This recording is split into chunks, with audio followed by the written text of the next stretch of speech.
Hello everyone, कैसे हैं आप सब। आज हम देखने वाले हैं सुपरमैन मैन ऑफ टुमारो। देरी किस बात की, लेट्स गो।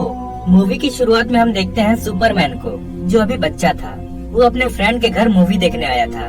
उस मूवी में वो एक एलियन को देखते हैं, जिससे सुपरमैन काफी डर जाता है और रोने लगता है। फिर उसके डैड आकर उसको घर ले जाते हैं। फिर अगले दिन सुपरमैन एक सॉलिड फिगर को तोड़ने की कोशिश कर रहा था, पर वो नहीं टूटता, इसलिए वो उसको फेंक देता है। पर वो चीज हवा में उड़कर ग्लो करने लगती है। अब समय के साथ साथ सुपरमैन बड़ा हो जाता है और डेली प्लेनेट में जॉब करने लगता है। वही हम लेक्स लूथर को देखते हैं, जो एक बहुत बड़ा रॉकेट लॉन्च करने वाला था। तभी वहाँ लुइस लेन आती है और लेक्स लूथर का पोल खोल देती है कि उसने गवर्नमेंट के साथ बहुत बड़ा फ्रॉड किया है।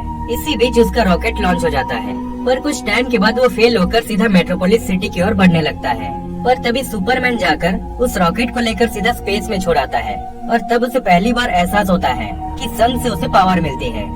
जिसके बाद लेक्स लूथर को अरेस्ट कर लिया जाता है। यही हम देखते हैं कि सुपरमैन पर कोई अननोन आदमी हर टाइम नजर रख रहा था और उसकी रियल आइडेंटिटी हमें बाद में पता चलेगा। फिर आगे हम देखते हैं लोबो नाम का एक विलन मेट्रोपोलिस सिटी में आता है सुपरमैन को कैप्चर करने, क्योंकि सुपरमैन पर बाउंड्री लगी हुई थी। फिर इन दोनों में एक बहुत ही खतरनाक लड़ाई होती है। दोनों ही एक दूसरे पर भारी पड़ रहे होते हैं। पर एक टाइम ऐसा आता है कि लोबो सुपरमैन को एक क्रिप्टोनाइट रिंग से मार मार कर उसकी बहुत बुरी हालत कर देता है, क्योंकि क्रिप्टोनाइट सुपरमैन की सबसे बड़ी कमजोरी होती है।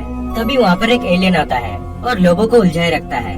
इसी बीच सुपरमैन स्पेस में चला जाता है सन के पास, जिससे वो खुद को दोबारा हील कर लेता है और फुल पावर से दोबारा अर्थ में जाकर लोबो को फाइनली डिफीट कर देता है और उसको कैप्चर कर लिया जाता है। पर इसी बीच हुआ ये था कि लोबो के एक गैजेट से रूडी नाम का एक सिक्योरिटी गार्ड उसमें इन्फेक्ट हो गया था। अब धीरे धीरे सुपरमैन सबके नजरों में आने लगता है और सभी उसको हीरो मानने लगते हैं। वही हॉस्पिटल में हम रूडी को देखते हैं, जिसका इलाज चल रहा था, पर वो अचानक से उठकर वहाँ सभी नर्सेस को मार डालता है और धीरे धीरे करके उसके बॉडी में चेंजेस आने लगते हैं। वही सुपरमैन अपने पेरेंट्स के साथ जैसे ही अपने घर पहुँचता है, उनके सामने वही अननोन आदमी आता है जो हमेशा सुपरमैन पर नजर रखा हुआ था। और यहाँ हमें पता चलता है कि ये वही एलियन था जो लोबो और सुपरमैन के लड़ाई के बीच आया था, और ये और कोई नहीं बल्कि मार्शियन मैन हंटर था। फिर वो सुपरमैन को उस सॉलिड फिगर के जरिए सब कुछ दिखाता है कि कैसे वो क्रिप्टन प्लैनेट से अर्थ में आया था, उसकी असली पहचान क्या है, उसके रियल पेरेंट्स कौन है, सब कुछ। फिर वो वहाँ से चला जाता है। अगली सुबह सुपरमैन की मॉम उसे एक कॉस्ट्यूम गिफ्ट करती है और कहती है कि मैंने इसे उसी कपड़े से बनाया है जिस कपड़े में तुम हमें बचपन में मिले थे, और ये काफी स्ट्रॉन्ग है।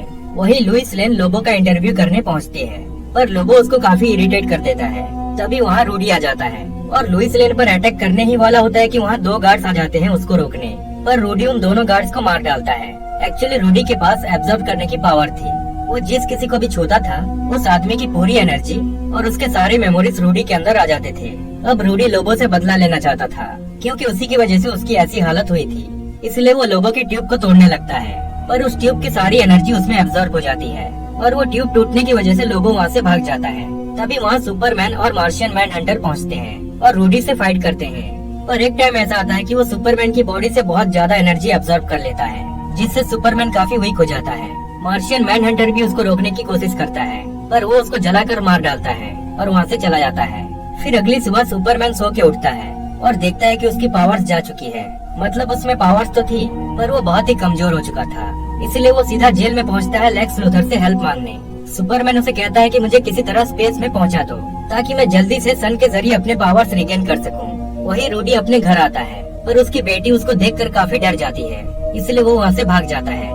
वही लेक्स लूथर एक दिन का डे पास लेकर सुपरमैन के साथ उसके लैब में आता है, जहाँ हम देखते हैं कि अब लोबो लेक्स लूथर के लिए काम कर रहा था, क्योंकि लेक्स उसको पे कर रहा था। फिर सुपरमैन को पता चलता है कि जो आदमी उसमें इन्फेक्ट हुआ था वो तो रूडी है, और वो पहले भी उससे मिल चुका था। उसके बाद लोबो उस क्रिप्टोनाइट रिंग को निकालता है और वो तीनों उसकी मदद से रूडी पर अटैक करने का डिसाइड करते हैं, क्योंकि पिछली बार रूडी ने सुपरमैन की एनर्जी एब्जॉर्ब की थी। इसका मतलब उसने पक्का सुपरमैन की वीकनेस को भी एब्जॉर्ब किया होगा, तो हो सकता है कि क्रिप्टोनाइट से वो भी कमजोर होता हो। फिर वो रूडी को सिटी से दूर रखने के लिए लेक्स लूथर के पावर प्लांट में लेकर आते हैं। वो बहुत ही जायंट बन चुका था और अब सुपरमैन की भी थोड़ी बहुत पावर्स रिगेन हो चुकी थी, पर फिर भी वो रूडी के आगे टिक नहीं पाता। फिर लोबो जाकर उस पर क्रिप्टोनाइट से हमला करता है, पर उससे भी कोई बात नहीं बनती। फिर रूडी लोबो को पकड़ लेता है, लेकिन लोबो खुद को बम से उड़ा देता है। उसमें लोबो तो मर जाता है, लेकिन रूडी को तब भी कुछ नहीं होता। अब लेक्स लूथर उस क्रिप्टोनाइट रिंग को ढूंढ लेता है और एक स्पेशल गन में लगाकर उसको रूडी पर अटैक करता है, जिससे उसको काफी फर्क पड़ता है। पर लेक्स लूथर तो था ही एक बुरा इंसान, इसलिए वो सुपरमैन पर भी क्रिप्टोनाइट से हमला करता है। पर तभी वहाँ मार्शियन मैन हंटर आकर लेक्स लूथर को रोक लेता है। एक्चुअली वो मार्शियन मैन हंटर का ही एक ट्रिक था, वो मरा नहीं था। अब हम देखते हैं कि रोडी दोबारा उठता है और ब्रिज की ओर बढ़ता है जहाँ बहुत सारे लोग थे, पर सुपरमैन उसके सामने आ जाता है और उसे समझाता है कि मुझे पता है रोडी कि तुम अंदर हो और हम पहले भी मिल चुके हैं और मैं जानता हूँ कि तुम इन लोगों को नुकसान नहीं पहुँचाओगे, जिससे रोडी कुछ टाइम के लिए शांत हो जाता है। पर तभी लेक्स लूथर के पावर प्लांट में जो रिएक्टर था वो ब्लास्ट होना शुरू हो जाती है और अगर वो ब्लास्ट होता तो उसमें बहुत सारे लोग मारे जाते, इसलिए सुपरमैन उसको रोकने जाता है, पर कमजोर होने की वजह से वो वहाँ तक पहुँच नहीं पाता। पर हम देखते हैं कि रोडी रिएक्टर के पास जाता है और उसको रोककर खुद को सैक्रिफाइस कर देता है, यानी वो भी उसमें मारा जाता है, जिससे सबको एहसास हो जाता है कि रोडी बुरा नहीं था। फिर आगे हम देखते हैं कि एक्चुअली लोबो भी मरा नहीं था क्योंकि वो इमोर्टल है। फिर ये तीनों अपने अपने जगह लौट जाते हैं और सुपरमैन भी क्लार्क बन के ऑफिस में आता है और इसी तरह ये मूवी यहीं पर एंड हो जाती है। सो आई होप गाइस कि आपको ये पूरी स्टोरी समझ में आई होगी और अगर आपको ये वीडियो अच्छी लगी तो एक लाइक कर देना और ऐसे ही और भी वीडियोस देखने के लिए चैनल को सब्सक्राइब कर सकते हैं। ओके, तब तक के लिए बाय बाय।